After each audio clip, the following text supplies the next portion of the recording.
আসসালামু আলাইকুম সবাইকে। আজকে আমি এই সুন্দর কিউট ড্রেসটি আপনাদের সাথে শেয়ার করব। এখানে আমি 4 ভাঁজে কাপড় নিয়ে নিয়েছি। এখানে 4 পার্ট আছে এবং এখানে লম্বার দিকে আমি নিয়ে নিয়েছি 7 ইঞ্চি এবং চওড়ার দিকে নিয়ে নিয়েছি আমি 7.25 ইঞ্চি। তো এখানে প্রথমে 2 ভাঁজ কাপড়কে আমি মাঝখানে আরেকটি ভাঁজ দিয়ে 4 ভাঁজ করে নিয়েছি। এবার আমি কাঁধের মাপটি নিয়ে নিচ্ছি 4.5 ইঞ্চি। বাচ্চা যদি একটু হেলদি হয় তাহলে 4.5 ইঞ্চি, আর যদি একটু চিকন হয় তাহলে আপনারা 4 ইঞ্চি নিতে পারেন। এবং নিচের দিকেও আমি 4.5 ইঞ্চি নিয়ে নিয়েছি এবং এখান থেকে ধরে আমি 6 এবং 6 ইঞ্চি নিয়ে নিচ্ছি এবং এখানে একটি রাউন্ড শেপ এঁকে দিয়েছি। এবার আমি সেই অনুযায়ী কেটে নেব।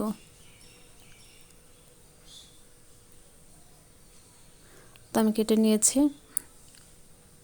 এবার গলার অংশটা আমি 1.5 ইঞ্চি নিয়ে নিব। তো 1.5 ইঞ্চি বরাবর আমি মার্ক করে নিচ্ছি এবং গলার অংশটি আমি এই বরাবর কেটে দিচ্ছি। কেটে দেওয়ার পর এখান থেকে আমি আরও 1/2 ইঞ্চি কাপড় বাড়িয়ে নিয়ে কেটে দিব।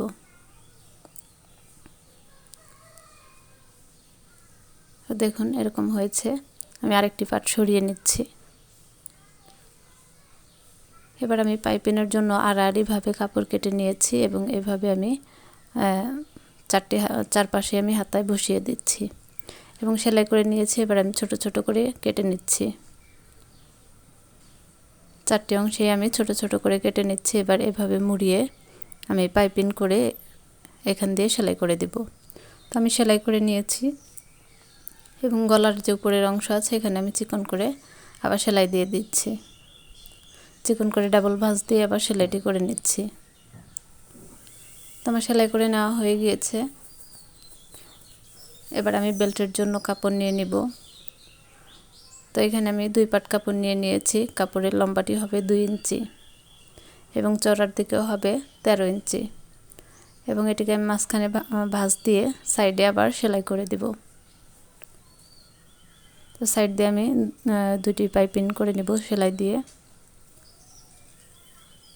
তো সেলাই দিয়ে নেওয়ার পর আমি একটি সেফটি পিনের সাহায্যে উল্টিয়ে নিব। সেফটি পিনটি এভাবে গেঁথে ভিতরের দিকে দিয়ে উল্টিয়ে নিব।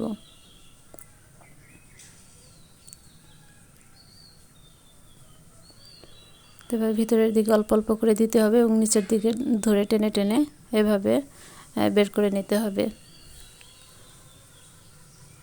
অপরটিও আমি একইভাবে নিয়ে নিয়েছি এবং এখানে আমি রাবার নিয়ে নিয়েছি 7 ইঞ্চি। তো 7 ইঞ্চি চওড়া রাবার নিয়ে নিতে হবে এবং রাবারটিও আমি সেফটি পিনের সাহায্যে ভিতরে ঢুকিয়ে দিব।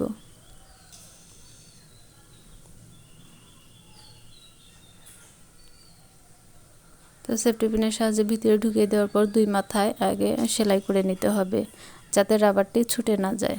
তো আমি 2 মাথায় এভাবে সেলাই করে নিয়েছি। এবার বডি পার্টটি এভাবে রেখে এভাবে 2 পাশে সেলাই করে নিতে হবে। জয়েন করে দিয়েছি আমি। তো দেখুন এরকম হয়েছে। এবার আমি নিচের অংশটি তৈরি করব। এর জন্য আমি 2 পাটে কাপড় নিয়ে নিয়েছি এবং কাপড়ের লম্বা নিয়ে নিয়েছি 12 ইঞ্চি এবং চওড়ার দিকে নিয়ে নিয়েছি 32 ইঞ্চি। এবার আমি বক্স কুচি দিয়ে নেব এভাবে করে দিয়ে তারপর সেলাই করে নেব। দেখুন এভাবে সেলাই করেছি এবং অপরটিও আমি একইভাবে সেলাই করে নিয়েছি। এবার বডি পার্টের সাথে আমি কাপড়টি বসিয়ে দিব। তো কুচি দেওয়া কাপড়টি আমি সোজা দিক থেকে এভাবে করে উল্টিয়ে নিয়ে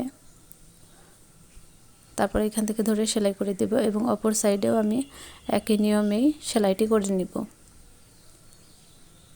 তো আমি সেলাই করে নিয়েছি। এবার উল্টিয়ে দিচ্ছি। দেখুন এরকম হয়েছে। এবার আমি এটি আবার উল্টিয়ে নিচ্ছি। উল্টিয়ে নেওয়ার পর 2 সাইডে আমি 1/2 ইঞ্চি পরিমাণ কাপড় রেখে সেলাইটি করে দিব। তো সাইডে আমি 1/2 ইঞ্চি কাপড় রেখে সেলাই করে দিব এবং নিচের দিকেও মুড়িয়ে আমি খুব সুন্দর করে ঘুরিয়ে সেলাই করে দিব। তো দেখুন এত সুন্দর কিউট একটি ড্রেস তৈরি হয়ে গেল। এভাবে আপনারাও করতে পারেন। সবাই ভালো থাকবেন, সুস্থ থাকবেন। আল্লাহ হাফেজ সবাইকে।